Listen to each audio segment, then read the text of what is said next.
I'm very happy to see a group of Americans in the same room about to have a civil discussion about politics. Before we start, I will ask you to stand with me, face the flag of our country, and say with me, I pledge allegiance to the flag of the United States of America and to the republic for which it stands, one nation, under God, indivisible, with liberty and justice for all. Thank you. Now I'm going to introduce the Executive Director for Principles First, Brittany Martinez.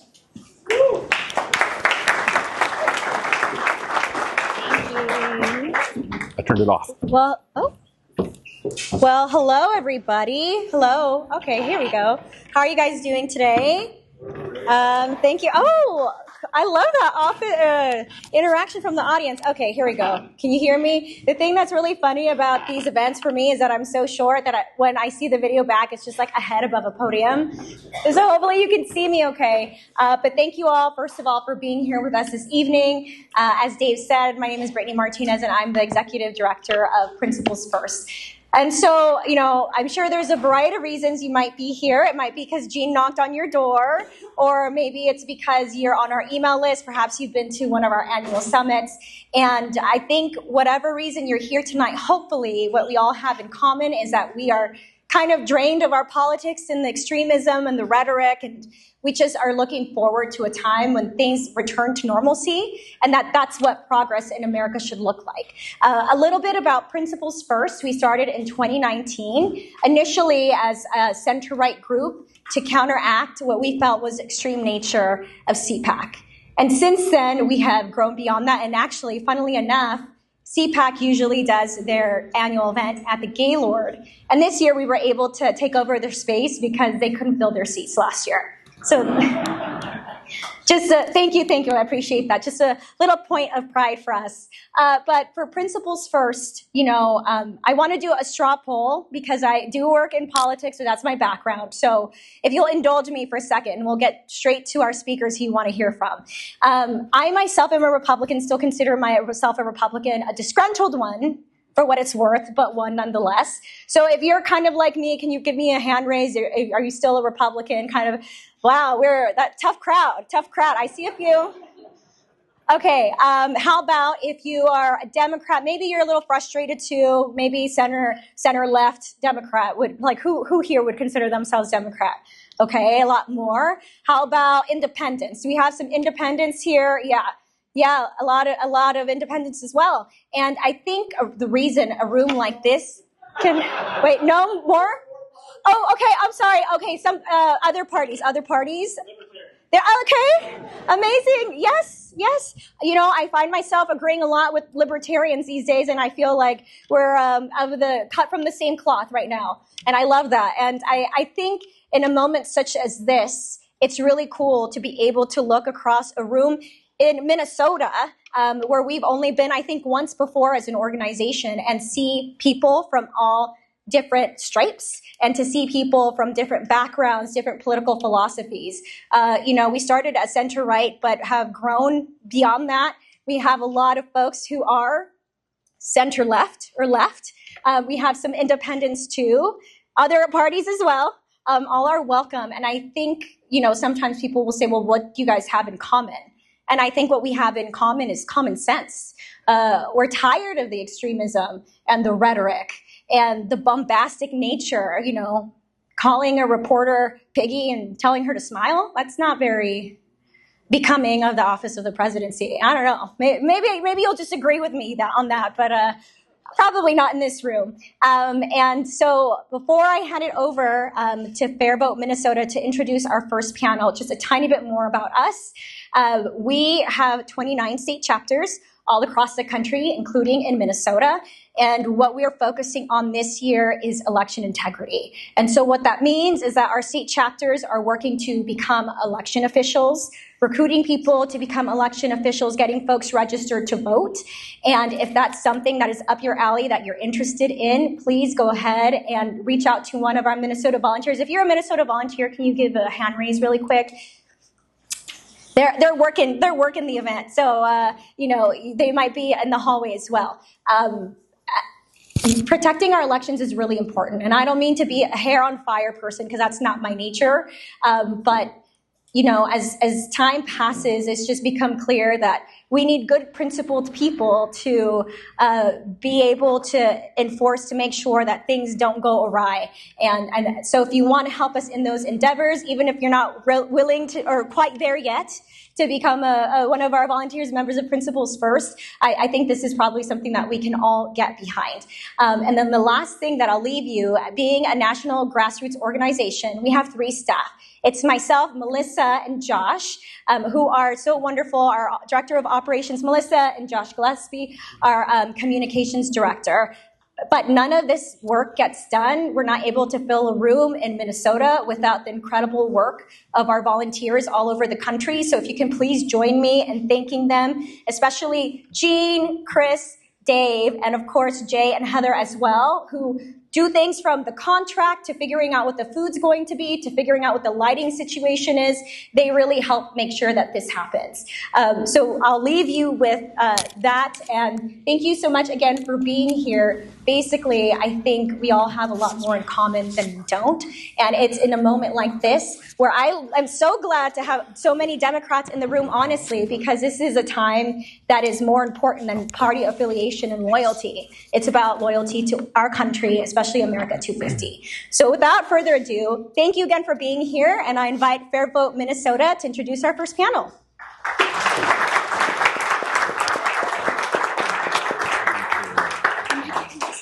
Well, greetings, everybody. Hello, Minnesotans. How's everyone doing today? It's been another big day in the news, so I just want to take a big breath and make sure we're all kind of sharing community right now and understanding our political moment. I'm honored to be here. I'm Jean Massey, and I'm the Executive Director at FairVote Minnesota. For those of you who don't know us, we are a nonpartisan organization working to strengthen our democracy through ranked choice voting and other electoral reforms that give voters more voice and more choice, help depolarize our political climate, and give us greater confidence in our elections. That's our mission. We're especially grateful to be co-hosting tonight's conversation with Principles First, and in partnership with organizations like Clean Elections Minnesota. I know Mary Hartnett and people are here with us tonight, because it really takes a collaboration of organizations to do the work of protecting our democracy. At a time when trust in our institutions is under strain, it's more important than ever that we come together across political perspectives to have honest conversations about how our elections are working, how they're protected, and what we can do to strengthen them. The timing of tonight's event is especially significant, given today's arrests of protesters and the continual federal presence in our communities across Minnesota. Many people are asking very important questions about our democratic institutions, our constitutional rights, the future of our elections. Conversations like this one help ensure those questions are met with facts, expertise, and civic engagement. At FairVote Minnesota, we believe election security and election reform go hand in hand. Protecting democracy isn't just about defending our election systems from outside threats, which we'll be talking about tonight. It's also about continuously improving them so that we work for better, so that they work better for voters, better reflect the full spectrum of voter voices, and earn. And can you hear me? Yeah. No. All right. No. All right. Battery out. All right. To the rescue. Awesome. Thank you. So as I was saying, conversations like this one help ensure that questions are met with facts, expertise, and civic engagement. That's what tonight is about. Ranked choice voting, which we advocate for, continues to gain momentum across the country. It is now used in more than 60 jurisdictions, including statewide elections in Maine and Alaska, as well as in several states for military and overseas voters in southern states. And as we gather tonight, final results are being tabulated for Maine's primary elections using ranked choice voting, and voters in Washington, D.C. are casting ballots under their new ranked choice voting system. Here in Minnesota, advocates in Hopkins will submit signatures this week to to place ranked choice voting on the ballot this November with the hope of becoming the 6th city in Minnesota to use ranked choice voting. Across the country, communities are looking for ways to make elections more representative, more resilient, more trusted. Be sure to check out the table right over there to learn more about ranked choice voting if you're not as familiar with what this concept is all about. So, and with that, I'm delighted to introduce our first panel featuring an extraordinary group of election experts, journalists, scholars, and public officials who bring deep experience and diverse perspectives to this conversation. Our moderator this evening is Patrick Coolican, founding editor of the Minnesota Reformer and former Capitol reporter for the Star Tribune. Welcome, Patrick.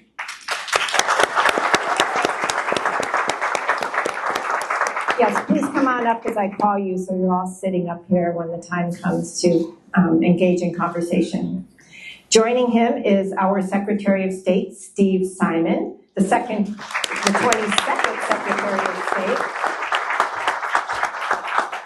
I've been to enough events with Steve Simon where he gets a thunderous round of applause. Another thunderous round of applause. Woo!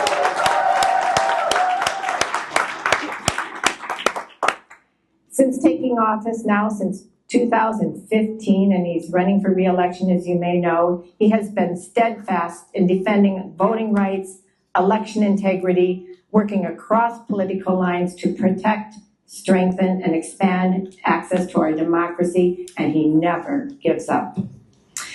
We also have with us a colleague of his coming from Arizona. He's become kind of famous in the world of our political environment now, Stephen Richer. He is the former Maricopa County Recorder in Arizona. A louder round of applause. He is currently a lecturer at Harvard Kennedy School and a legal fellow at the Cato Institute, where he continues his work on elections and democratic institutions. Thank you, Stephen, for being here. Thank you. And then we have our local academic, David Schultz, who is a distinguished university professor at Hamline University and an adjunct law professor at the University of Minnesota and the University of St. Thomas. He is nationally recognized as an expert on elections and politics and is a frequent media commentator and author on democracy, law, and public policy. Welcome, David.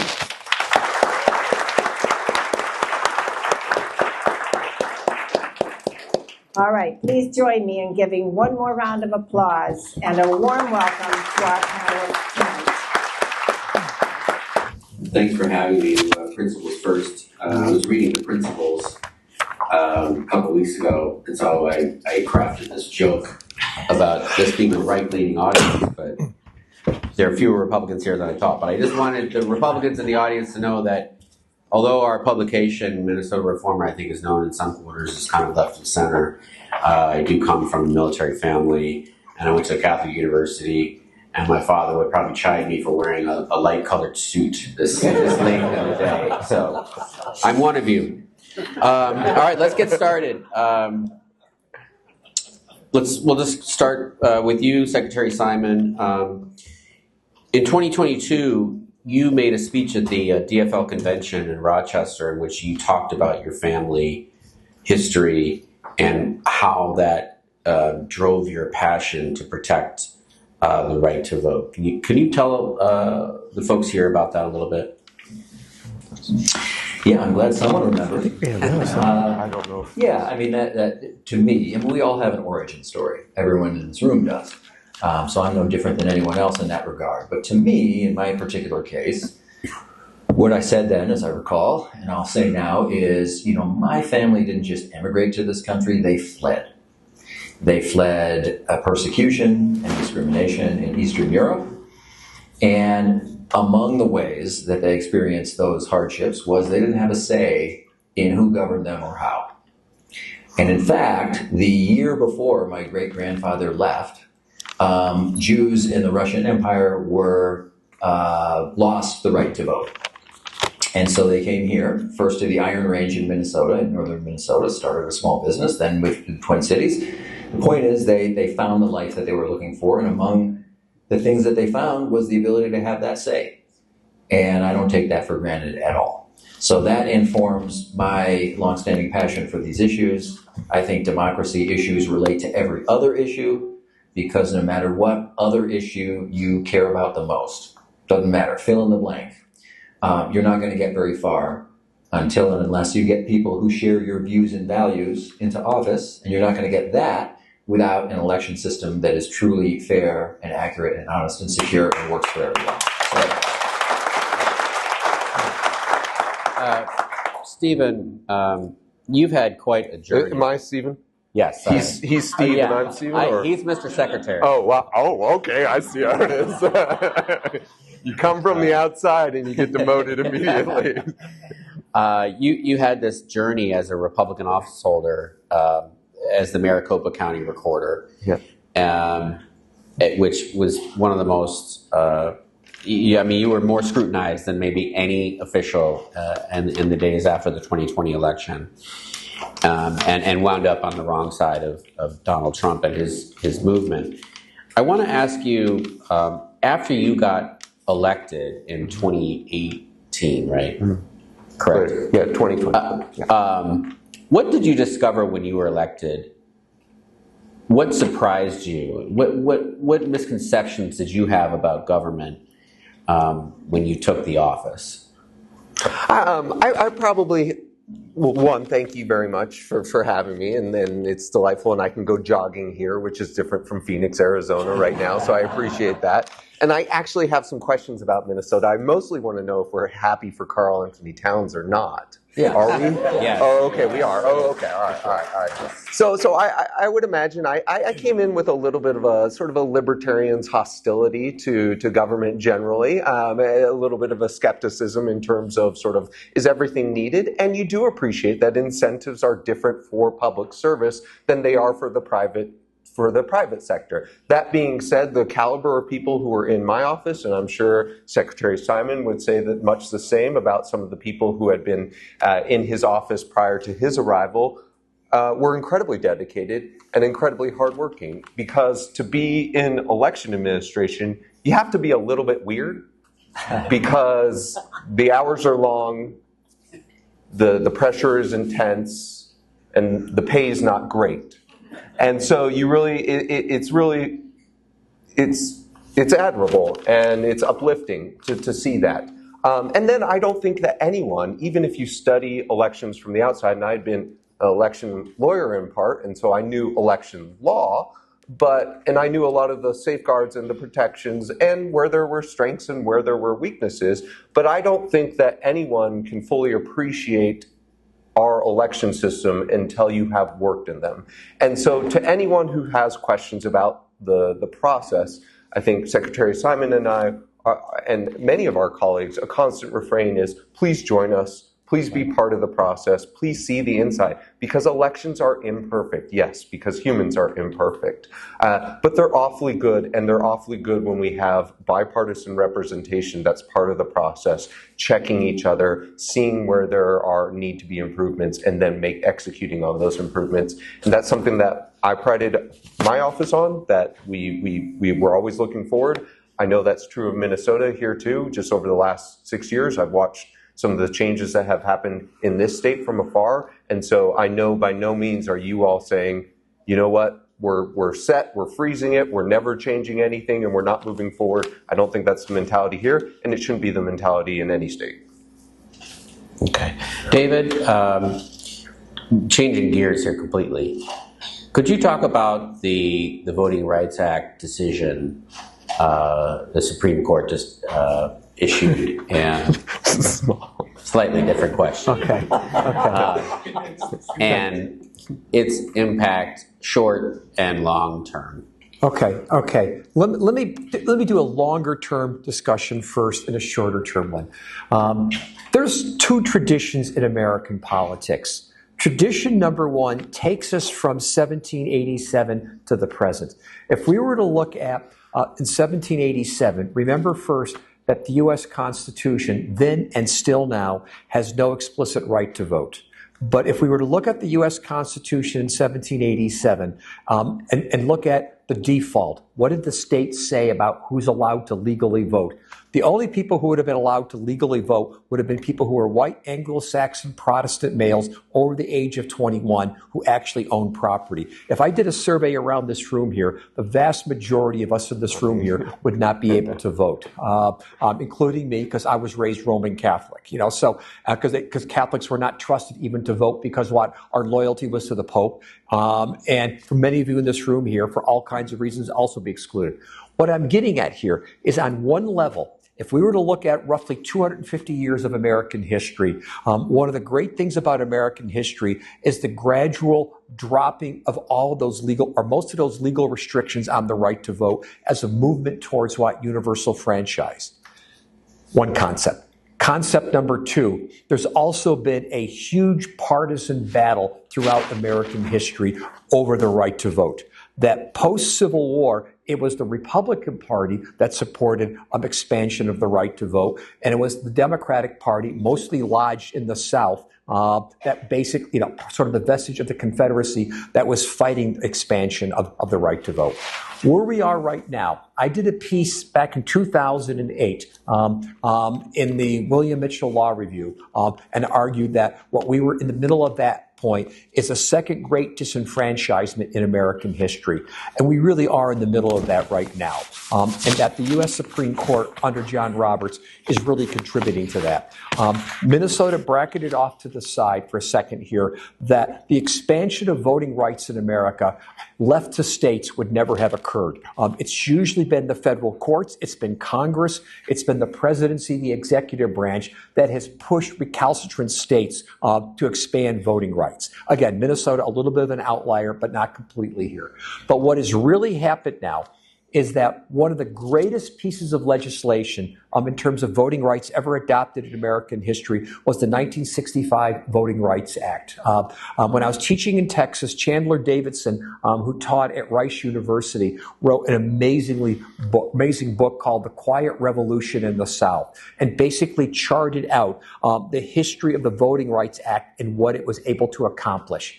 And what has largely happened now is under the Roberts Court or a series of decisions that the Voting Rights Act has largely been dismantled. The court is a hair's breadth away from actually declaring the Voting Rights Act to be unconstitutional, which is stunning given the fact that the Voting Rights Act basis of its legislation is both the 14th Amendment and the 15th Amendment. And so what I'm looking at here is that the Supreme Court has largely destroyed the Voting Rights Act, and we're actually now with a federal government that is actually hostile to voting rights. And so that's the point I want us to make right now. We are in the middle of a major, major fight over disenfranchisement in this country, which has huge partisan overlays.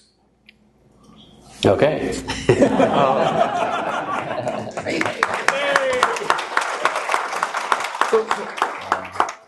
Does Minnesota have a state Voting Rights Act? Yes. Okay, and so does that fill in so if Section 2 has been, I think you would say, effectively gutted? Correct. Is there a Section 2 equivalent now under Minnesota state law? Yes. So that one couldn't dilute the vote of racial minorities in violation of the federal Section 2 would now be just in violation potentially of the state Section 2. That's right. Okay. Absolutely correct. Yeah, if I could just sort of add one great little story here. Okay. If we think about Minnesota statehood, I love this story, by the way.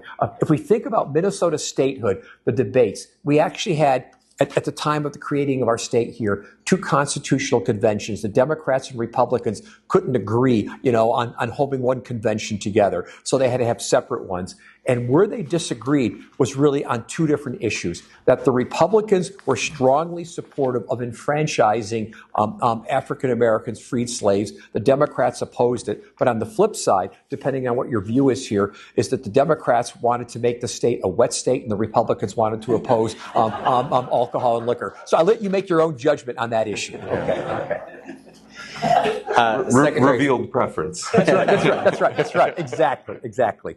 Secretary Simon, the president has his obsession with mail balloting, and he's signed the executive order. I think one thing that most Americans maybe don't quite understand is that the president of the United States has really no legal authority over elections, but he does have some influence here. And so tell us, give us just bring us up to date on what's happening with that mail balloting executive order and where we are with respect to litigation and how secure folks should feel if they use mail balloting in the fall. So a little context. The executive order that you're talking about is the second elections-related executive order of this administration. The first one came in February or March of last year in 2025. It had to do with proof of citizenship, documentary proof of citizenship. That's almost besides the point. The point is that Minnesota joined 18 other states in that instance and got that thing struck down. And the reason is Article 1, Section 4 couldn't be any clearer. States are in charge of the time, place, and manner of elections, except that Congress can step in. Congress can occupy some of those spaces, as with the Voting Rights Act of 1965, but the Constitution says not one word, not one, about a president of the United States, this one or anyone, just sort of waving a magic wand in the Oval Office and pretending to decree stuff about elections. And the court agreed with that argument. This second executive order, we're also fighting in court. This time it's over 20 states. But for a lot of reasons I won't go into, it isn't sort of ripe yet. So the courts have not entertained the central arguments yet. So because of that, there has been some development in the execution of that. And what this executive order does is it would have the post office play a role it has never played in the history of the country. It would basically be the vote by mail cop. So the idea in this executive order is that the federal government, a couple of agencies, would solicit from all the states a list of everyone who has asked for an absentee ballot by mail, and the mail will only be delivered if the person is on that list. Again, the threshold sort of argument is here is that the president doesn't have the ability to do that. And we're in litigation right now. The court, we hope soon, will entertain that argument. But here's the problem, to your point. We are 140 days away from the general election. I'm not even talking about the primary here. 20 weeks from today, okay? It's very close in time. It's not a lot of time.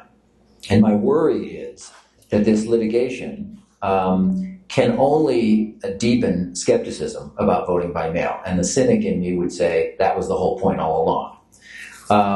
And so even if we get a good result, which I hope and expect that we will, people will ask the question you just asked, which is, well, I've been voting by mail. I like voting by mail, or I know someone who's voting by mail. Can we trust it? Can this thing really happen? And I hope we can resolve it sooner rather than later. There's this proposed rule by the U.S. Post Office. I don't want to get into too much detail, but we're providing comments right now. But my worry is all this talk is inspiring the very question that you just asked. But for now, what I can say is, and remember, for the Minnesotans here, there are three major ways to vote. One is in person on Election Day. One is in person before Election Day. We have a 46-day absentee period in the state. And the third is to vote from home by mail. And the latter two have gained in popularity considerably over the last few years. We have this multiple choice system, and people are choosing to vote at a time that's not on Election Day, either before Election Day in person or from home. So I hope and expect that we'll be able to safeguard the vote by mail, but this churn of litigation does make people nervous. Stephen, you have been in the election administration system, and now you're on the outside. Maybe had some time to think about it. It's much more pleasant. I'm sure. What steps can we take to improve how we run elections in this country? So the good news is that they're being taken. And elections are an iterative process. And I think that we learn with each election cycle what we might want to look at, whether it's sort of the nuts and bolts or whether it's the state law. I think a lot of people in California right now are revisiting their state laws and saying, do we want it to operate like this? Or are we willing to sacrifice some measure of convenience such that we can have faster results akin to the majority county or in Wisconsin or in my home county, in Maricopa County? But I think we don't want to lose sight of the arc, the general arc of election administration in the United States, which is trending toward more secure elections, trending toward more accessible elections. I mean, we just heard the Voting Rights Act was in 1965. That was in the context in which a lot of people simply could not vote in this country because they were black. 1965 is not ancient history. And so while there are little dips down and there are some of these conversations, and certainly there are challenges, I don't want people to lose sight of the fact that that those two things, I think, are trending in a positive direction. Now, I am not the president's biggest cheerleader. You can follow me online if you don't believe that's true. But I will say that one thing that is nice that has come out of this federal administration is there is a lot of data that the federal government is very aggressive about collecting, potentially unlawfully, but it's collecting a lot of data and sharing with states. And so one thing that states have started to do is they've started to do more voter registration audits using some of that federal data. Now, I don't think that that should ever just be used as that point and then somebody should be removed from the voter rolls, but that can be a good start. And that's an area where better integration between states or with the states and the federal government, better use of technology can help us take another step forward. Secretary Simon, what keeps you up at night with 120 days to go here? 140. 140, sorry. I mean, one thing that's important to note is that that elections in this country are run in tens of thousands of districts. Right. So in some sense, they're almost impenetrable that way. But surely you must have concerns. Yeah, I do have concerns. First, let me say, as Stephen just ably said, I am a long-term optimist about democracy in America and democracy in Minnesota. Honestly, I really am. I think we'll be able to overcome these challenges and even these threats. That said, what keeps me up at night? I'll put it this way. Every 2 years, for as long as I've had this job, we have what we call an all-hazards approach to planning for elections. As you mentioned, elections are decentralized in most places, including Minnesota. We don't count votes, for example. The vote counting happens in literally thousands of places across the state of Minnesota. It's your friends and neighbors doing the tabulation and the counting for the most part. And I like that system. It's bottom up, not top down. So we plan with our partners in counties and cities and townships for a lot of things, a lot of hazards that may never materialize. In fact, they're quite unlikely to materialize. We have to plan every time for a bomb threat. We have to plan every time for a power outage or a gas leak or an early season blizzard or a late season tornado, this being Minnesota, right? This year, there's something new in that bundle of hazards. And that is the possibility or the prospect that our own federal government will somehow directly or indirectly seek to interfere with this election. Now, I want to be really clear. I'm not predicting that. It's not a prediction, but it is a precaution that we are taking. And what makes it particularly jarring to your question about keeping all of us up at night is we're sort of shadowboxing here, right? We don't know when or if the blow is going to land. And it may never happen, and I hope it doesn't happen. I'm not predicting it's going to happen, but there's a non-zero chance that there will be some mischief directed our way. And I hope we're wrong, and I hope, just as in the case of the bomb threat or the power outage, we do a lot of planning and it never happens. But that is something that I and my colleagues across the country and attorneys general in the various states are doing a lot of thinking about. And I just want everyone in this room to know we're not just stroking our chins and sending each other emails. We're actually gaming out what the various scenarios might be, and the only limit is our imagination. Again, not predicting it, but it would be irresponsible for us not to be thinking about it and planning for it. And we are. What was turnout in the last two presidential elections in Minnesota? Yeah. Well, I'm glad you asked, since we were number one in America.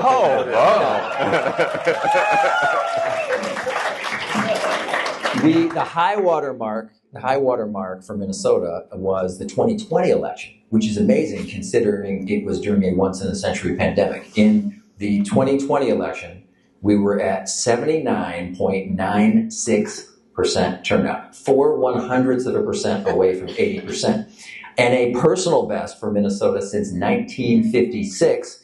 It was number one in the nation. By the way, I don't know what it was about the Eisenhower-Stevenson rematch that so galvanized Minnesotans in 1956, but for whatever reason, that year it was up close to 80%, and then again in 2020. So that's our modern day high. Thank you for the question. Yeah, no, but that is testament to the fact that while all this is happening,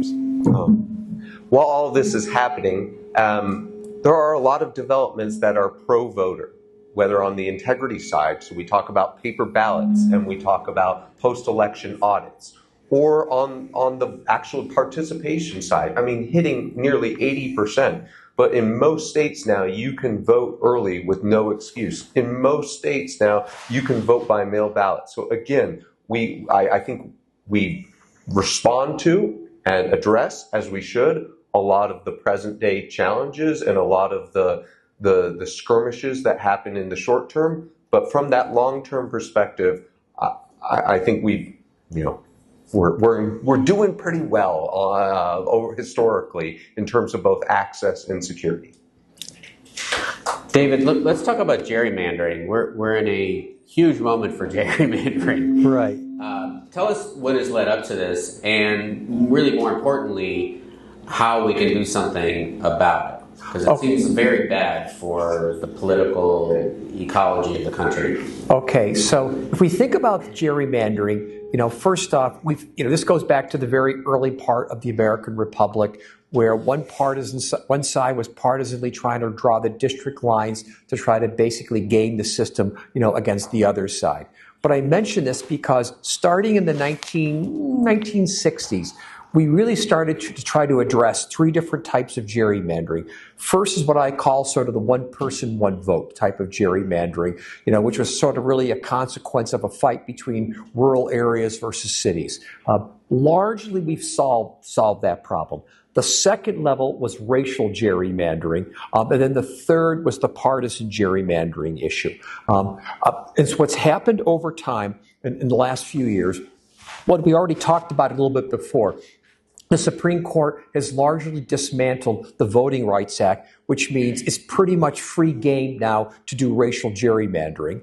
Two, in a case that came out of North Carolina up to the U.S. Supreme Court, the Rucho case, the Supreme Court has said that partisan gerrymandering is something, to use the legal term here, not justiciable, which means we're not going to hear it in federal court. Okay. What I'm getting at here is the fact that when the Supreme Court basically said we're not going to intervene in matters of partisan gerrymandering, it really sent a signal that especially happened this year where the parties are now able to say, well, heck, if we've got a trifecta, if we have an opportunity to basically game the district lines to our advantage, we're going to be able to do so. So there's not a lot of checks on the system coming from the federal courts. It would have to come from the state levels. And what we've seen is a lot of interesting litigation at the state level where many state courts are now using their own state constitutions to say that this violates our election clause or some variation of equal protection. But the other thing I want to sort of bring in here, and I have people ask me this question all the time, and I'll bring it into context of Minnesota. When we look at the elections this year, all 201 state legislative seats are in play, 134 in the House, 67 in the Senate. At best, even though there are 43 legislators not running for re-election, at best, 15 seats in the House are in play. At best, 7 to 10 are in play at this point. We know for the most part that areas are so thoroughly Democrat or so thoroughly Republican that they're going to stay that way. There's a very few number of seats that are going to truly be in play.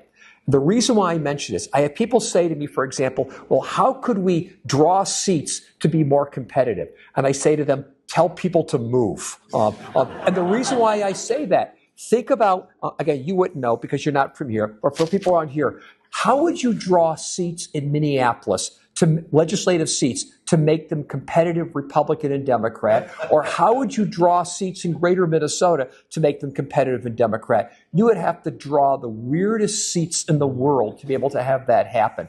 I mean, part of what the gerrymandering is doing is reinforcing already what some people have called the big sort, where Democrats and Republicans have sorted themselves out.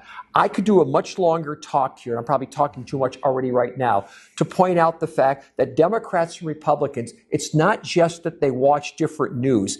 They have different preferences for what? Different preferences for the neighborhoods they want to live in. They also shop in different stores. They dress differently. They drive different cars. My short list here, just to underscore how geography, marketing, and partisanship overlap. You tell me you drive a Subaru, I know exactly how you vote. You tell me you shop at Gander Mountain, I know how you vote. One of the better predictors in the last couple of elections, proximities to Whole Foods, Chick-fil-A, Cracker Barrel, and Dollar General.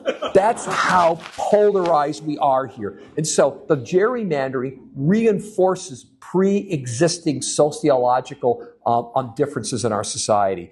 And I wish I could figure out how to overcome some of those sociological differences, but that's how deep-seated they are. And by the way, I'll just throw a couple more out here. How do you think areas vote based upon their preference for what? How about Velveeta versus Brie? Mayonnaise versus Cool Whip? And we could probably do a few others too. All right, thank you. How does Tesla cut these days? Tesla's fascinating now because it really is, because a few years ago we had it was the lefty car at this point. Now it's sort of cutting in a couple of ways. I mean, I don't have hard evidence on this one, but there's some evidence out there, very squishy, that people who have Teslas are trying to put labels on the car to make it look like it's not a Tesla at this point because they're actually embarrassed, by the fact that they're driving it. But you raise a good point here. Tesla's a wild card? Tesla's a wild card. It really is. Yeah. Secretary and Steve Richmond and I this is an annoying question to me in some ways, that we have to improve people's faith in elections when the very people who eroded our faith in elections are the ones that now need that reassurance. So how do we do that? How do you deprogram people who've now been led to believe that all elections are a sham, especially the ones they lose? It's hard. I would say this. We are fortunate in Minnesota in a number of ways, one of which is I think confidence here baseline confidence is quite high. The polls bear that out. The Star Tribune did a poll, it's a couple of years ago now, and it showed that 79% of Minnesotans have a base level of confidence. That's pretty good. It's hard to get 79% of people these days to agree on anything in a poll, like what color the sky is, right? So that's good. And then we know from our high level of turnout, our perennial spot as number 1 or 2 or 3 in the country, we know that that reflects a lot of things, but one of the things it reflects is a base level of confidence. But to your point, I think transparency is always good. And, inviting people to become an election judge, inviting people to come on in and attend these arcane administrative proceedings, whether it's a public accuracy test for elections equipment before the election or a post-election audit or review after the election. We welcome people. We want people to know these exist. Nothing's being kept from them. And they can observe firsthand the checks and balances they have before, during, and after an election.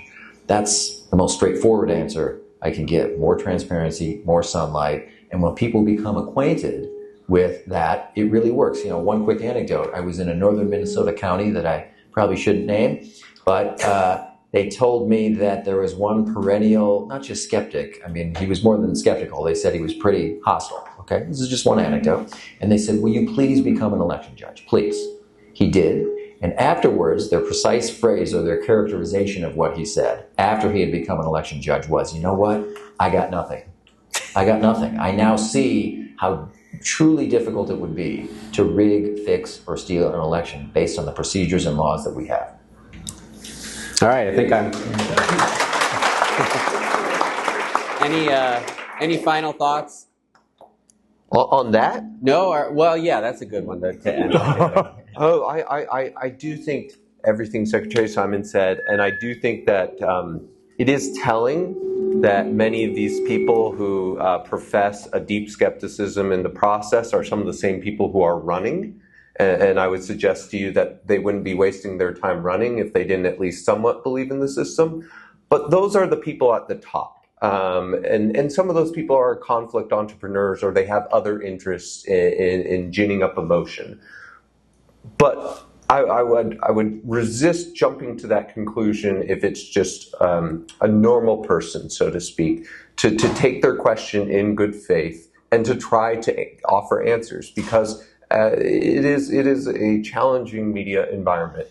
And it's not the fault of the individual consumer if they hear certain politicians, and you would think politicians should know about how elections work, and therefore when that person says something, I'm dismayed by that, and I've lost confidence. And so addressing that person's question, and I think that's just why you should always encourage people to write into their local election officials, write into the secretary's office, because I go back to what I said to you at the outset, is that election workers are weird, and that they will welcome those emails, and that they will write back probably with a longer response than you really thought was necessary. All right, cheers to those weird election workers. Thank you so much.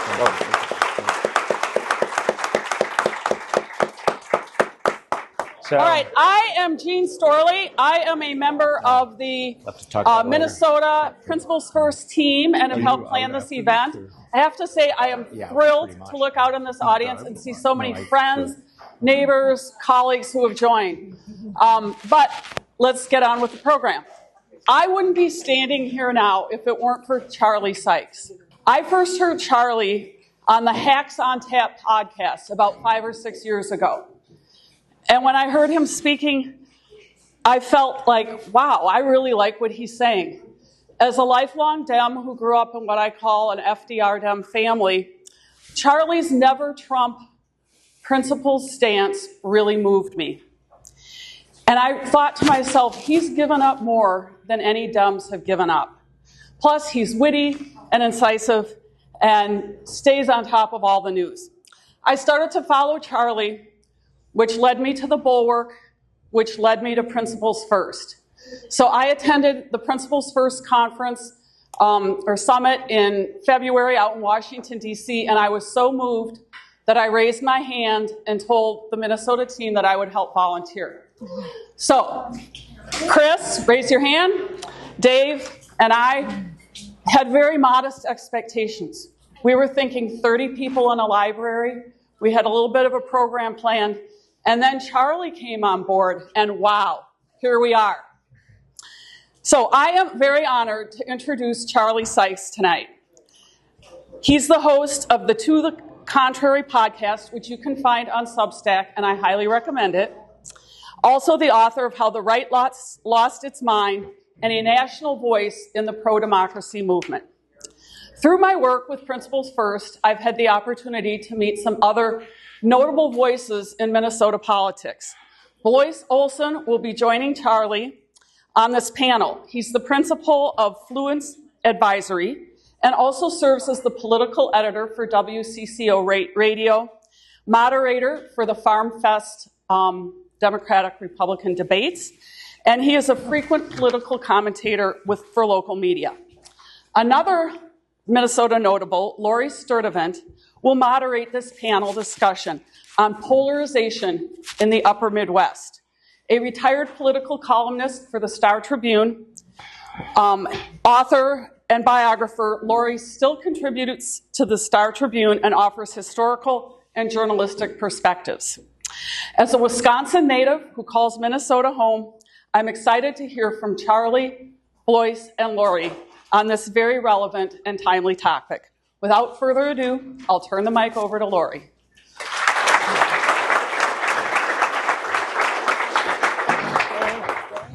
What a good-looking group you are.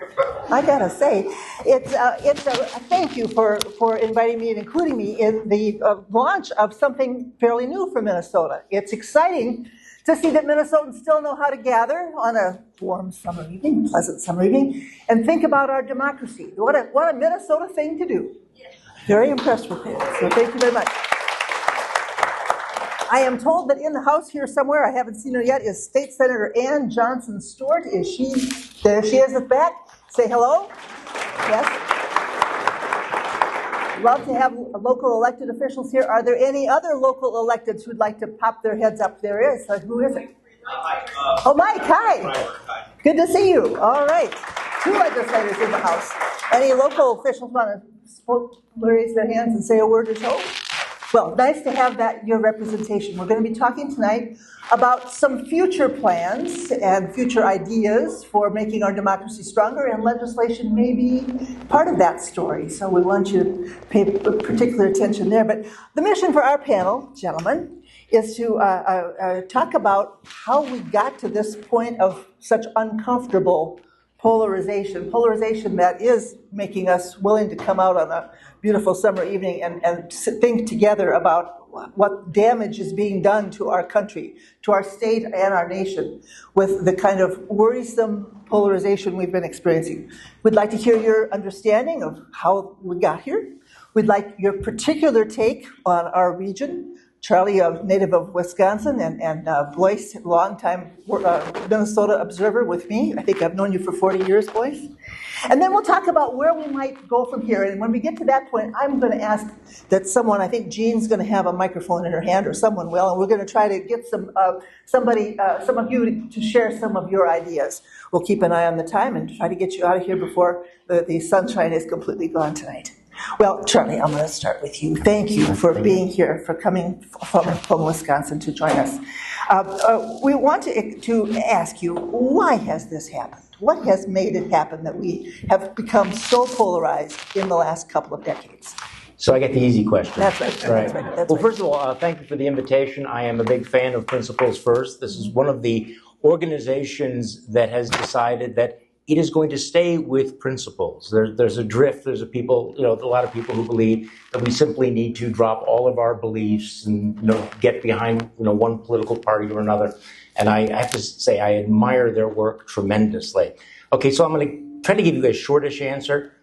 Dave Schultz actually provided an interesting overview of the kind of polarization that we have. I guess the short version is that we moved away from one another. We stopped talking to one another, and then we moved into these alternative reality silos. The reality is that we could talk about gerrymandering, but I think that Dave Schultz was absolutely right. It's reflecting the divisions that already exist and have existed for a long time. And by the way, I was part of it in Wisconsin. I contributed to it in Wisconsin. So I'm not trying to throw stones. But the reality is that right now, there is this mutual incomprehension between the various parties and ideologies. We not only live in a world in which there are different facts, different issues, but on the 250th birthday of America, we no longer have a consensus of what we're celebrating.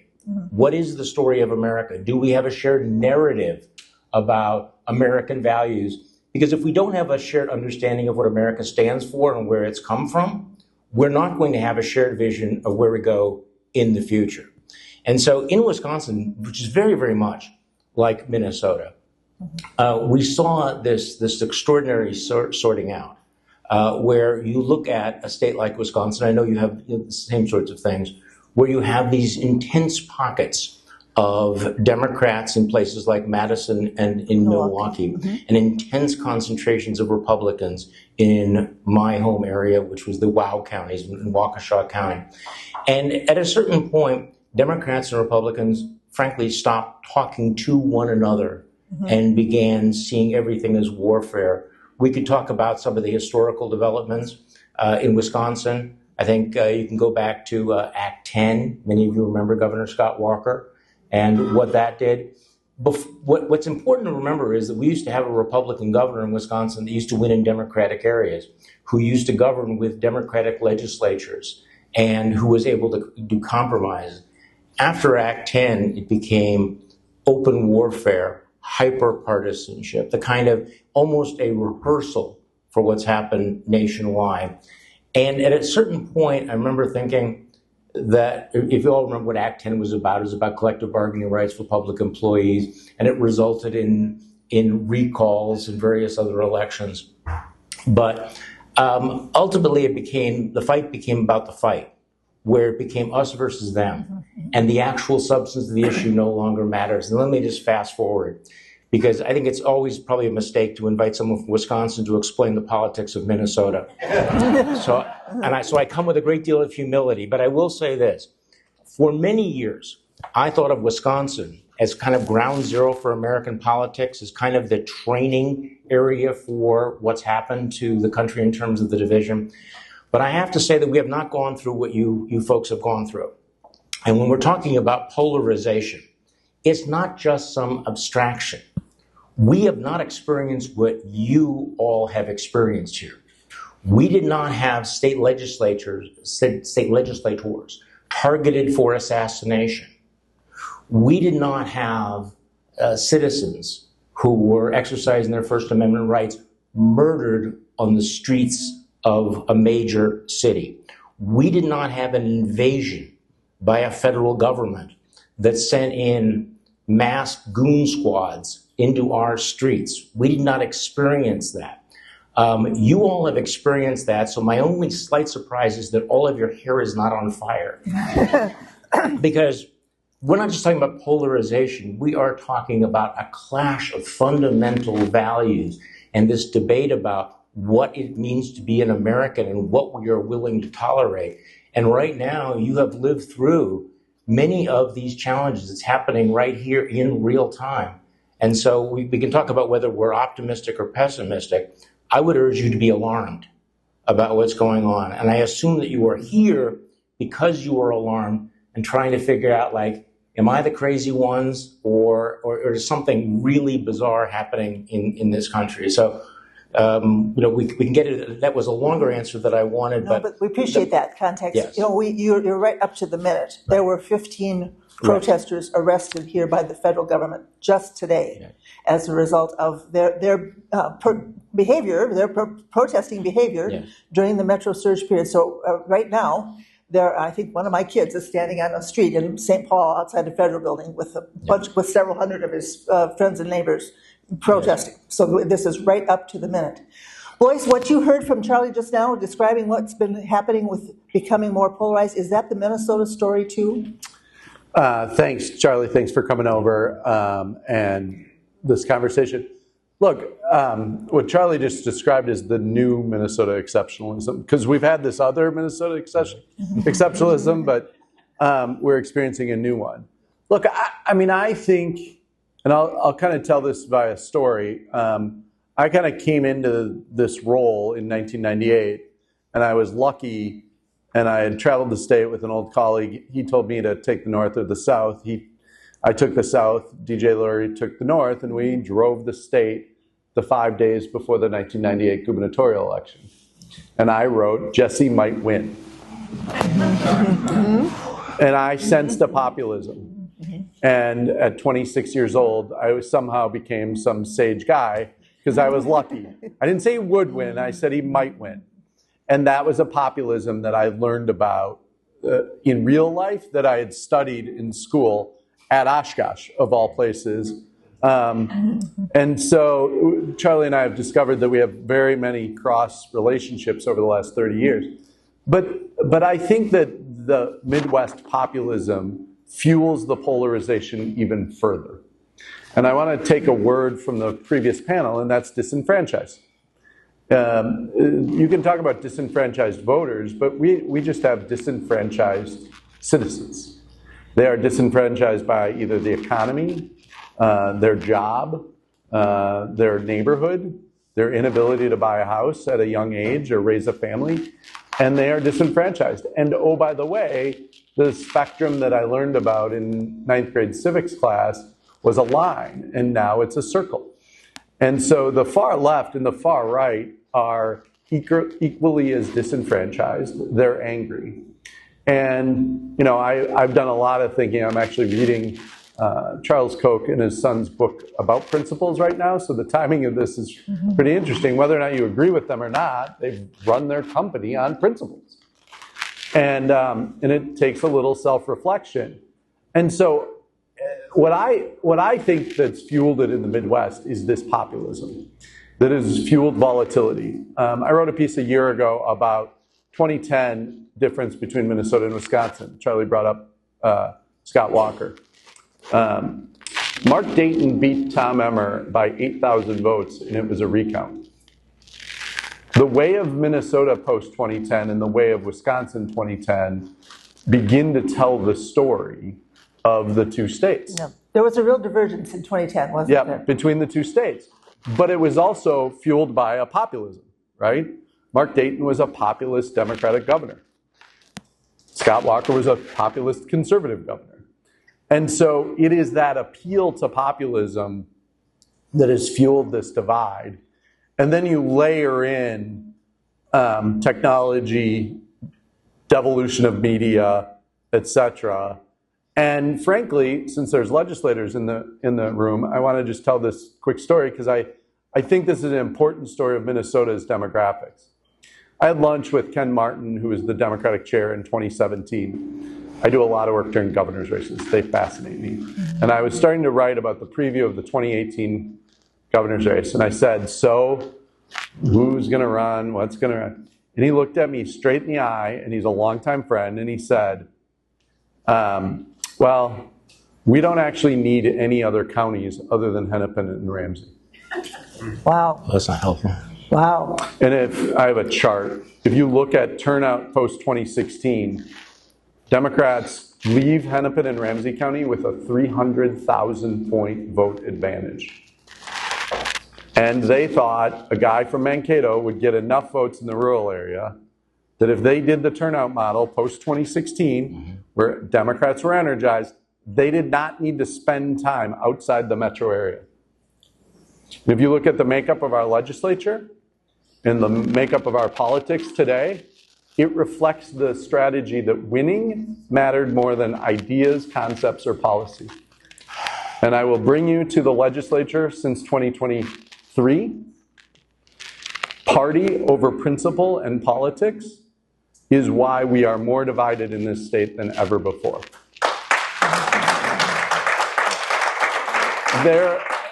I have to say it because I'm known for calling both sides on their BS. But the idea that there are people in caucuses that cut deals to get their legislation passed, even though they agreed with it, disagreed with people in their own caucus, that they get called out. And I'm gonna call out one example here just because I think this group will understand it. That trifecta made it harder for third parties to be on the ballot in Minnesota. Did they do that? Did they do that because it was principle? No, they did it for power and to take away the influence. And so what I would say here, in an honest, open, Minnesota, frank conversation on a Tuesday is the folks who are trying to legislate power through whether it be election law or potentially ranked choice voting, they are doing it because of their own self-interest. And they don't get called on it loudly enough in this state, and it's a problem. Well, but self-interest, of course, has always been part of our politics. You touched on something that has become a more pronounced phenomenon in the last 15 years in both of our states, and that's the rural-urban divide. I remember reading, I think soon after the Scott Walker election in 2010, the analysis by Catherine Kramer at the University of Wisconsin, a good political scientist who wrote a book called The Politics of Resentment, having done lots of on-the-ground research with voters in rural Wisconsin who truly resented, had a sense of resentment for the cities, for what they perceived to be the benefits that were accruing to the economies of the city. Some of that is just the evolution of our economy, but it was giving people with a strong sense of being left behind. Charlie, is that still a part of what's going on here? Well, I think it's a huge part. I mean, this was one of the more striking things, that we had rural counties in Wisconsin that voted twice for Barack Obama and then voted for Donald Trump.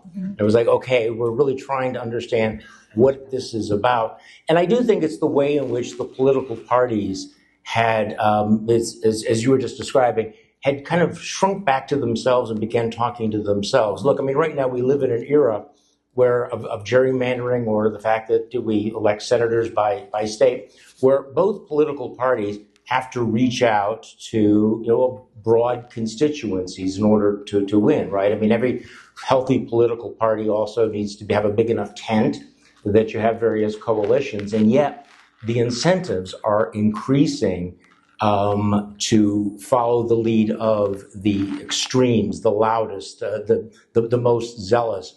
On the Republican Party, I'm going to get to your question. Okay. The Republican Party, obviously, MAGA and the cult of Donald Trump has an absolute veto power, but the Democrats have their own interest groups, their own organizations that have their own ideological litmus test. And as a result, you have the parties who increasingly appear tone deaf to what's happening. I will tell you an anecdote from, I think it was the 2016 election, where, like everybody else, I assumed the Democrats were going to win in 2016.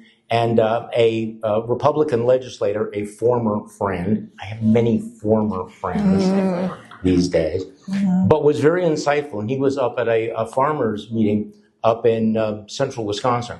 And a prominent state Democrat was running and was going through what the Democratic agenda was. And the first thing she was saying is, and we are going to be canceling student loans for colleges. And he said, I'm looking around the room and all these farmers are going, wait, okay, we have loans for, our tractors and our feed. And you're basically saying that your number one thing is you're going to be canceling the student debt for people who studied, I don't know, French Impressionist art. I'm sorry to be, some, elitist, but, or flower arranging or everything. And so this legislator said it was at that moment that he realized that the Democrats had lost the plot, that they had lost this room. And I think in part it's like we can sit around. And by the way, one of the interesting experiences I've had, especially as you realize how hermetically sealed right from left is, that I will talk to groups and say, that this issue or that issue is absolutely death in 80% of the state. And they'll say, I can't believe that everyone doesn't agree with me on every one of these issues, because on Blue Sky, everyone agrees that this is the right thing. And if I were to state that opinion on Blue Sky or on Substack and the former Twitter, I would be roundly driven out. So I think this is part of it, is that this resentment kept rising. So I was, for many years, a contributor on MSNBC. And I remember in the very, very early years when I actually used to be asked questions like this before MSNBC became MSNBC, echo chamber. And I said, you have to understand that, in the green room here, you are all talking about white privilege and how we need to combat white privilege. Now, imagine driving through rural towns or former industrial towns in Michigan, Wisconsin, Pennsylvania, and Minnesota, and saying to people who had just watched the economy wiped out, who had watched their neighbors lose their jobs, who are living on $38,000 a year. Imagine them sitting, watching this program, and you're lecturing them about white privilege, and they're all looking at one another going, we are not the privileged people here, and you are not listening to us anymore. So there are times when you can just kind of sense that on the left, if you have that blue sky mentality, you are not going to be talking to, be able to talk to these left behind alienated voters in rural Wisconsin. Just like if you all were listening to somebody who had been marinating in MAGA, were telling you the latest conspiracy theory, you would say, who are you? And by the way, I left out one thing about the polarization, the new era of polarization here in Minnesota that we have not really experienced in Wisconsin. And as someone of a certain age, it is shocking to watch the President of the United States and the Vice President of the United States target places like Minnesota because you have too many Somalians. Singling out an ethnic group for the kind of vilification that we have not heard in this country for decades. Maybe naively enough, we thought it was over. But you are also ground zero on the targeting of an ethnic group, that these kinds of divisions. Now, how does that play in rural Minnesota? There's a difference in how it's heard in rural Minnesota. Well, that's what I'm saying. Yes, but it is the case that our immigrant population is dispersed throughout the state. Right. The school district in Minnesota that has the highest share of immigrant students, Worthington. Interesting. But I guess the key point, though, is whatever the answer to my question is, how it plays in the rest of the state. There was once a time when there were responsible Republicans who would appeal to the better angels of our nature and would say that, no, we are not going to, play upon these atavistic, fears, these stereotypes. And the fact that this is now almost mainstream. You want to talk about polarization. One of the reasons why it's polarized is all of the guardrails for the kinds of things that a healthy political party would have said, yeah, no. There was a time when William F. Buckley Jr. said the John Birch Society, the KKK, the anti-Semites had no place among American conservatives. Right now, the doors are open wide. And so if you're looking with sort of incomprehension, like how can we have thought leaders engaging in this kind of raw, divisive, racist rhetoric, appealing to the worst instincts of people who might have gone the other way, this is also part of this new hyper-polarization that we're seeing right now. And Blois, how do you think that kind of racial rhetoric is playing in Minnesota? No, I mean, there's so much to build on from what Charlie said, but in 2024, one of my punchlines was that immigration cut differently in Minnesota because in our rural economies that it works, Wilmer, Worthington, the Iron Range, that immigration and the economy have to go together, especially in ag country. And same in Wisconsin. And that the border was not the immigration issue, but it was this concept of it's kind of like members of Congress. I don't really like Congress, but I like mine. I don't really care for immigrants, but they're making my economy work in my town, and I know them, and I can see them, and I can talk to them.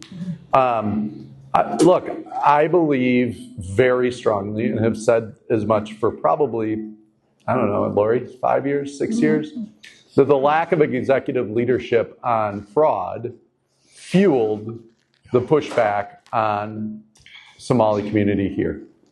You cannot paint a full community with that brush. It is known, there are documents. I was in the room for a couple of these conversations where pre-Feeding Our Future, there was we can't hold people accountable. And here we are, we have a governor who couldn't run again. Fraud is the #1 issue on the minds of voters. It is the biggest fear of the DFL, that actually people will split their ticket because the party that built state government, and remember, we're exceptional in the way our state government works here in Minnesota, just to ask us, has not run government. I mean, you and I can talk about this for days, Lori, is that the operation of this state government and the lack of accountability in a co-equal legislative situation is part of the reason that distrust exists of immigrants in Minnesota right now. Yeah. And therefore made it a very, very simple narrative nationally. The thing, that I would add to this from what Charlie said about kind of this dynamic is that the amplification or the over-amplification of the loudest voices in each party are the reason you're all here.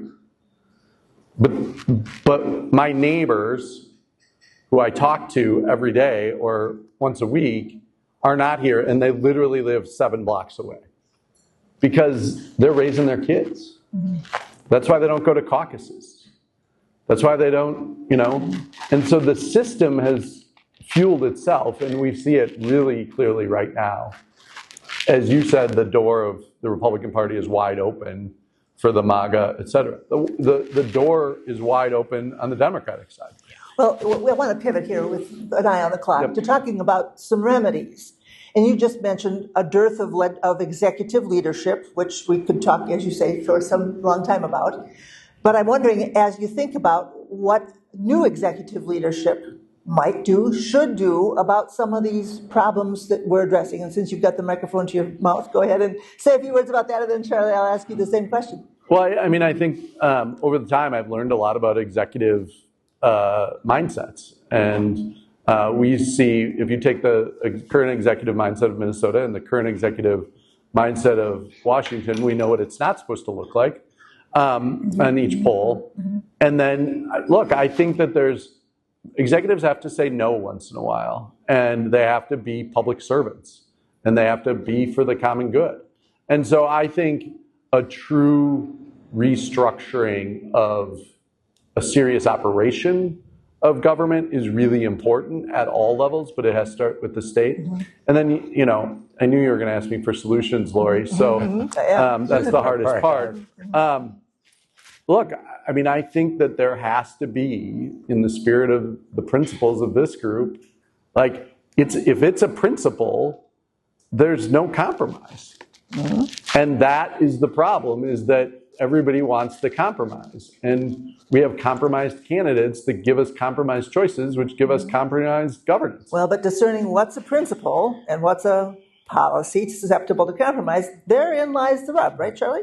You know, it's very complicated. Look, I agree with everything you're saying, and one of the debates that we sometimes have is the Democrats have to understand that they have to govern competently, and it's not just all about Donald Trump and the failure of progressive government in places like San Francisco or Los Angeles, has been weaponized by the Republicans very, very effectively, but. And obviously, I am not an expert in all of this, but I guess I would push back just slightly because it's really interesting. So fraud is the center. We're focused on fraud here in Minnesota, and they've made it a national issue, right? Because Republicans really are opposed to fraud. Charlie, we'll build on fraud. You and I could go for a while, but hold on. I think the overarching issue is back to gerrymandering, but it's also to fraud, is, well, they do it too. Whataboutism. Right. But I guess I'm pointing out that isn't it interesting that the party run by Donald Trump is now trying to say that we are, motivated by our opposition to fraud. And I guess I step back and think, well, boy, that's ironic, given the fact that we are living through the most corrupt administration in the history of the country. In fact, there's no historical parallel to the kind of grift and corruption. But I will give them the kudos that they've managed somehow to weaponize this and focusing it on Minnesota. But it's not because they have this deep-seated sense of civic virtue and honesty. It's because they have picked out, and they have this instinct, they have picked out which villain do we want to focus on. Is it going to be the Haitians who are eating cats and dogs, or is it going to be the Somalians who are all fraudsters? So there is a reason why we are having this national debate. Now, I actually do think this is a huge failure of governance. I think, what you're describing, and by the way, Great Britain is going through this right now, where there are riots in the streets because there has been basically a two-tiered police system. You may have heard some of this. If you fail to competently exercise government, people will turn to somebody else. I think my friend David from the Atlantic wrote, if liberals don't secure the border, Americans will turn to fascists to secure the border. But I guess this is also part of it is yes, we are focused on fraud. It's a legitimate issue. But what are Republicans doing right now? I actually think that the 2026 election, and we're sort of getting ahead of ourselves, 2028 election, one of the things that we ought to be focusing on is, can we do what they did in Hungary, we're come up with this cross-partisan coalition that says the number one issue, we disagree on a lot of these cultural issues, but the number one thing that we agree on is we're opposed to corruption, and that corruption should be one of the big things. So the fact that the Republicans have weaponized it in Minnesota, I mean, I'm hoping you're all standing up and going, are you freaking kidding me? No. That you are lecturing us on corruption and fraud. We just run through the list of people that Donald Trump has pardoned, some of the worst fraudsters in the country. He's handing out, even as he's railing about the Somali crooks in Minnesota, he is handing out get out of jail free cards to one grifter and crook after another around the country. So if I can say this, and I apologize to come to Minnesota and say, but this is bullshit, Yeah. Charlie, I've been sensing that there is perhaps a historic parallel. I tend to think in terms of history these days, between this period and the post-Watergate period, that as I look around the room, I realize some of you probably remember that period. I do. I was a child, but I remember that period. And there was a sense in the post-Nixon era of at the Congress and at the state level for some kind of major reforms in our systems, so structural reforms in the way we ran elections. Not all those reforms lasted, but anti-corruption, because the Nixon administration was perceived as corrupt, especially where campaign finance is concerned.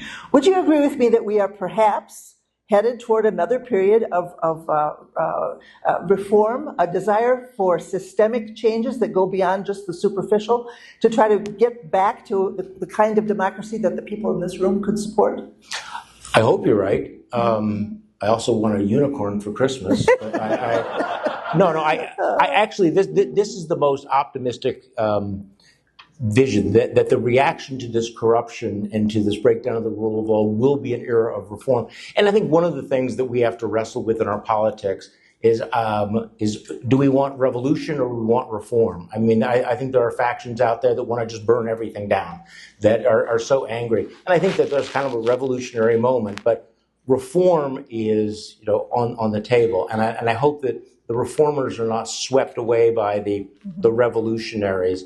And by the way, we talk about hope and optimism, and I'm sorry to repeat this if you ever heard me say this, but there is a difference between hope and optimism. You know what it is? It's like, and Rabbi Sykes from Britain always made this distinction. Optimism is this belief that, you know what, the sun's going to come up tomorrow and everything's going to be okay. Not necessarily. Hope is the belief that if we work and we struggle, we can make things better.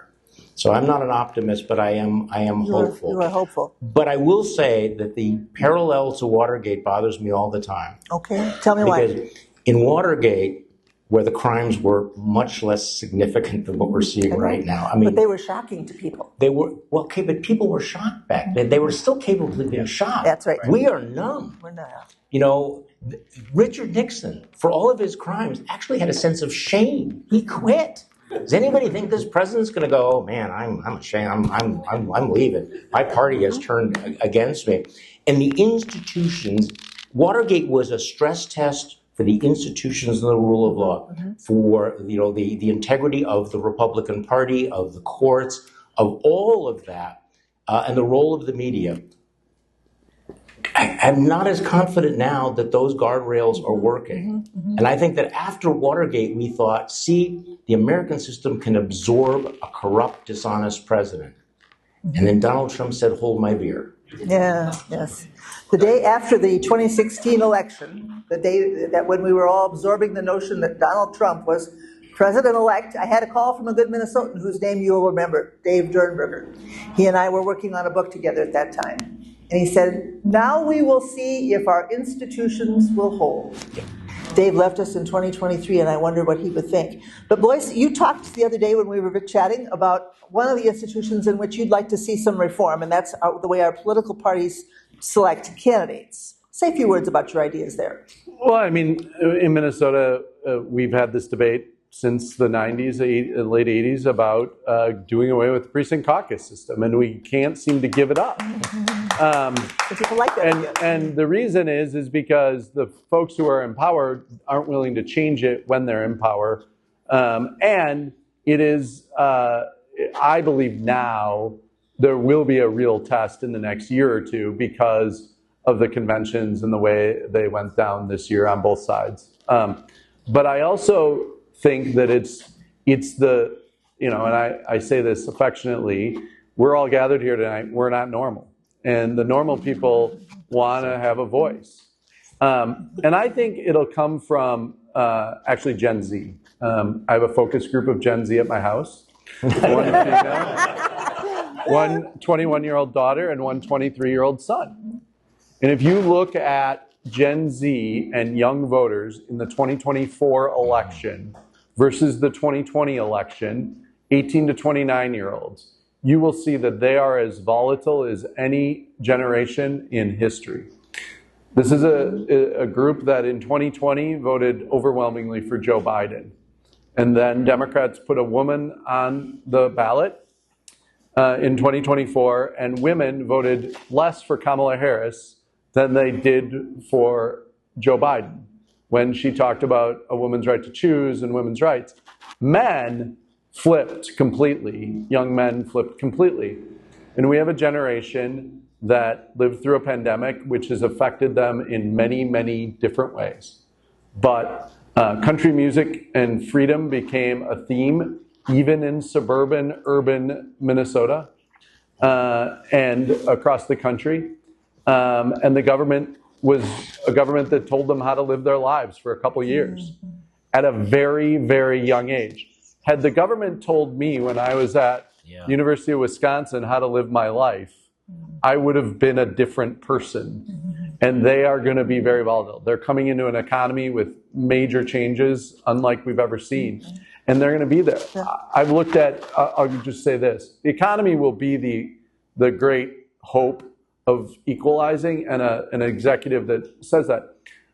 So our modeling for this year is we've taken the 2008 Obama counties of Minnesota and the 2020 Trump counties of Minnesota, and we've said, I think rural economies, due to the ag situation, will shift back on economic themes, and you may end up with a couple rural moderates that add some voice. But just to clarify, one of your reform ideas then is to eliminate in political party endorsements as we now do them? Yes. And then move to a June primary? June primary. Charlie, let's do it. People like that idea. Charlie, do you have a particular pet reform that you're talking to people about, or are you just in general hoping that we'll step up our anti-corruption attacks? Well, we don't have the kind of precinct endorsements in Wisconsin that you have, but we do have, because of the gerrymandering, we do have this push to, some of the more extreme voices have been, the word infiltrating seems a little bit strong, but moving into the party and driving a wedge between the two parties. If I had a pet reform, it would be something on the gerrymandering, although the reality is, and one of the previous panels mentioned this, with the concentration of votes, it's very difficult to draw some of these things. I mean, I think that at some point, this is going to be, there's not going to be, we all want to have a hardware fix to this. We all want to have, the one magic hack that's going to save America. Ultimately, I think it's going to be a test of America's character, this answering of the question, who are we? What do we want to be? We're talking about the Voting Rights Act, and this may sound like a digression. This was what? We're talking about 61 years ago. It's been 61 years since the Voting Rights Act was passed in 1965. In 1965, it was just 21 years after the boys landed on Normandy Beach. That's right. This was just 20 years after World War II. And at that point, America was going through this process. What did we fight for? Were we worthy of their sacrifices? That great line from Saving Private Ryan, have I been a good man? I think America was asking itself, are we a good country? Who do we want to be? How do we want to get through this? This is what has to happen. I think Americans have to do this. If we're waiting for something else, somebody else to come in and save us, I don't think it's going to happen. I heard someone say the other day, we have to stop thinking of each other as friends and enemies and think again as fellow citizens Which is trying hard. to govern the country together. Which is hard. Which is hard. Yes, we need to have a sense of citizenship as opposed to interest. And I was on one of those blue ribbon task force that came up with a report that nobody ever read because we're trying to figure out what was going on. But the one thing I took away from it is this concept of being a citizen. And obviously, every one of you being here tonight takes that very seriously. By the way, I forgot to mention something about the Watergate period that we mentioned before, the thing that kind of bothers me the most. Mm-hmm. In the Watergate period, I think you had a media with courage and integrity that played a central role. Mm-hmm.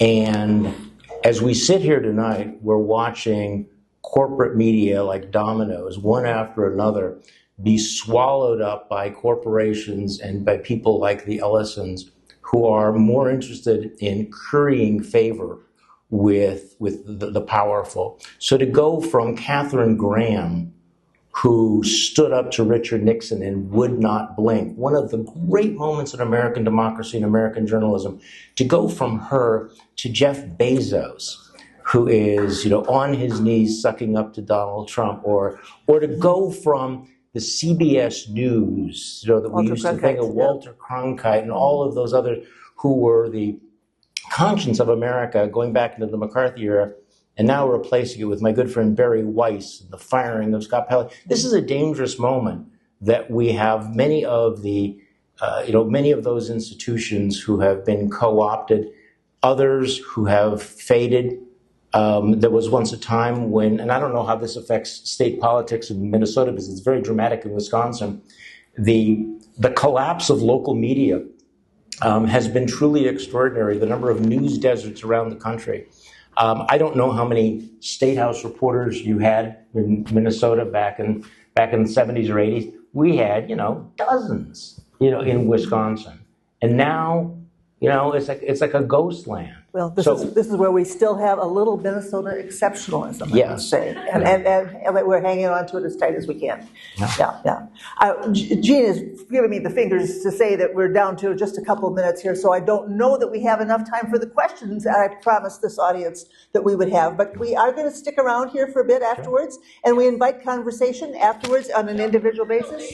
So we have time for the long Minnesota goodbye. Sit and talk to each other and the speakers. Okay. Any closing remarks from them?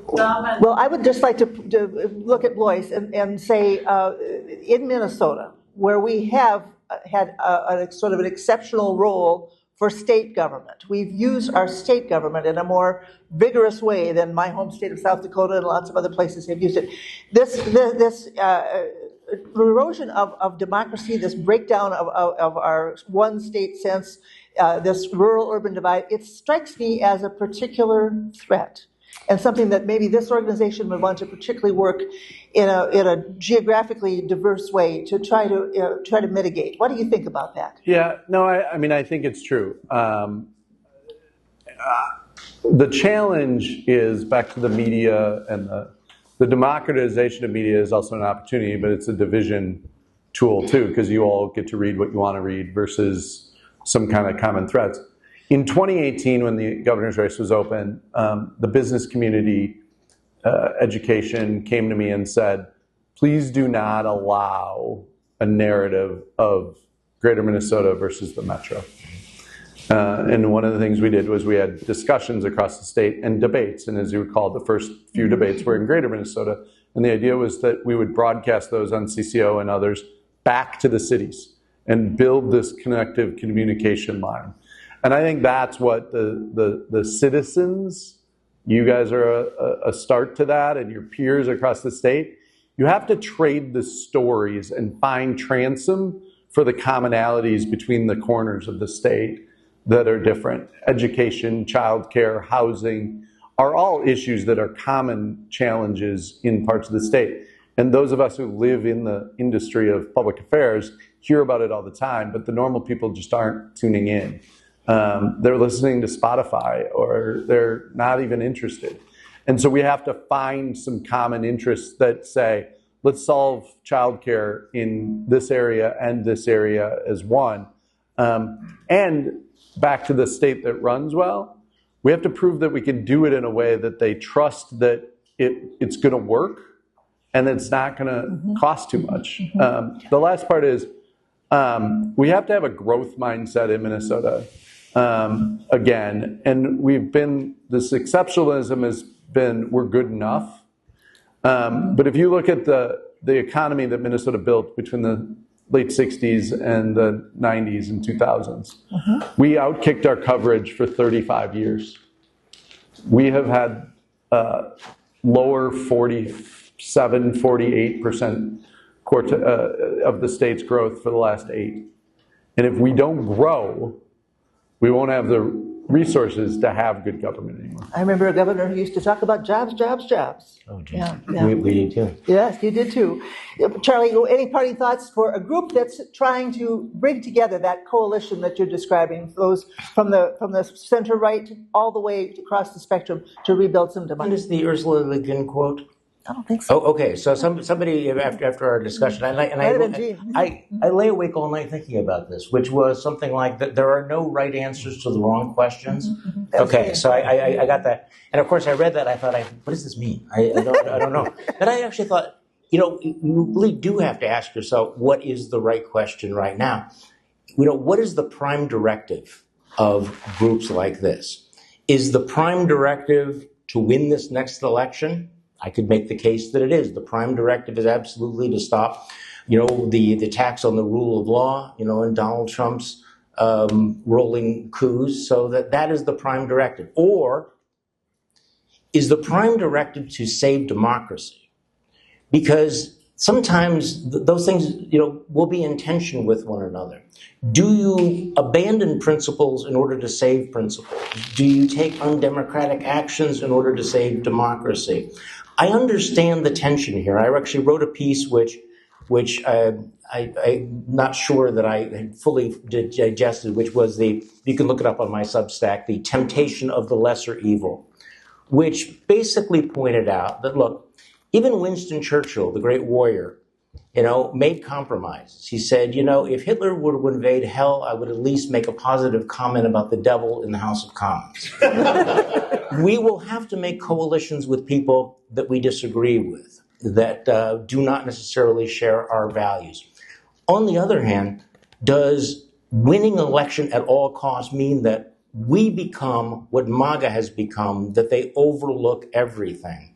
Donald Trump bragged that he could shoot somebody in the middle of Fifth Avenue and not lose a vote.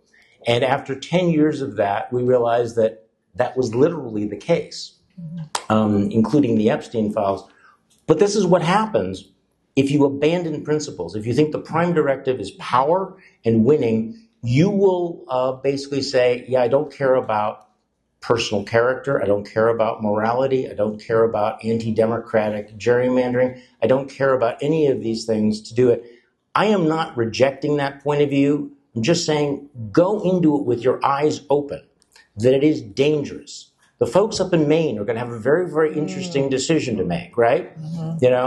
Control of the United States Senate may depend on voting for somebody whose behavior towards women and others and Nazi tattoos that would be disqualifying. And I understand that sense. But I also, because of my own experience, lived through that when Republicans talked themselves into it. Remember back in 2016, you had a leading MAGA writer who said this is the Flight 93 election. Okay, we need to charge the cockpit. We may all die. But, the other side is so dangerous. And if you convince yourself, as both parties now have convinced themselves, that the other side is so evil, so dangerous, that any tactic is necessary, okay, that may win you the election. But on the other side of it, will we get to this era of reform, or will we go into a vortex where, the ends justify any means whatsoever. We are willing to overlook every failure of government, every failure of character. I'm not giving you an answer here. I'm just saying that we really have to ask this question. And just very, very briefly, during the last administration, I got into a lot of debates and unpleasant discussions with Democrats. And I said, look, the prime directive is keeping Donald Trump from coming back into power. That is the prime directive. The prime directive is not to re-elect Joe Biden. The question is, how do we do everything possible to re-elect Joe Biden? Then you have asked the wrong question, as we have learned painfully. So again, this is the question: what are we willing to give up to win an election? And I understand that you have to make those compromises, but you constantly have to go into it. I have a lot of MAGA friends, and we actually have some mutual friends, who at least back in 2016, 2018, they understood that they were making this trade-off. And now they have become like invasion of the body snatchers. Mm-hmm. You know, you cut off a little bit of your soul and a little bit more of your soul, and it becomes easier and easier. And this is the thing about the Faustian bargain, you know? You get what you want. You make the deal. You sell your soul to the devil, and you get all the gold and the beautiful women or the sexy men, whatever it is you're looking for.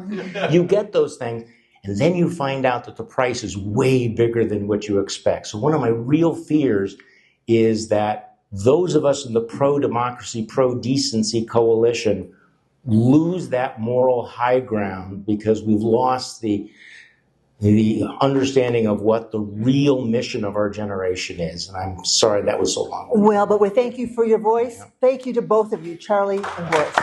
Thank you guys for coming. Okay, that was awesome. Just a couple quick takeaways that I noted. Steve Simon, optimism. We need that. Stephen Richer, election security keeps getting stronger. We need that. David Schultz, a little scary. We're on the precipice of backsliding. Can't have that. Blois, Minnesota needs a growth mindset. I used to work at General Mills right across the way.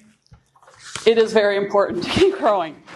And then Charlie, in addition to optimism, hopefulness.